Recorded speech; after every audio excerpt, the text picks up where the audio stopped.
Rest periods at the gym are a topic that so many people have so many mixed opinions about, so I thought I'd give you the performance rundown.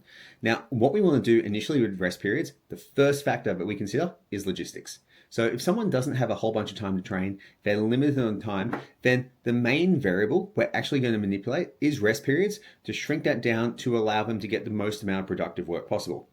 Now, if we're going to look at things like hypertrophy and strength, that whole 2 to 3 to 5 minutes is going to be the best rest period to get because you get the most complete recovery. You recover all substrates, your heart rate, your breathing comes down to a normal rate, and you've got the highest likelihood of the highest amount of motor unit recruitment.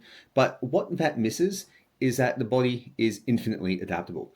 So people go, oh, you're not resting enough time to have hypertrophy. You will still undergo and experience hypertrophy with shorter rest periods because your fitness will improve, your ability to still progress and overload weight doesn't really change.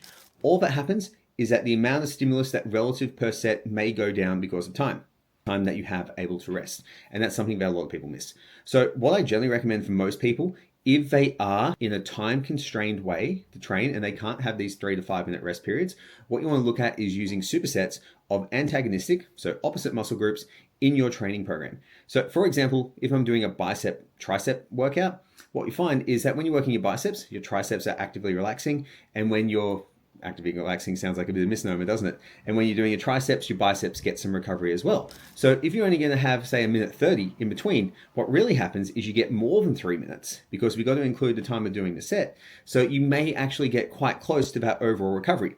What will be the limiting factor is your systemic fitness. So your ability to regulate heart rate, regulate your breathing, and bring that back down to normal. So what will happen is it'll probably get better just simply from the fact that you are doing supersets because the body is an adaptable machine.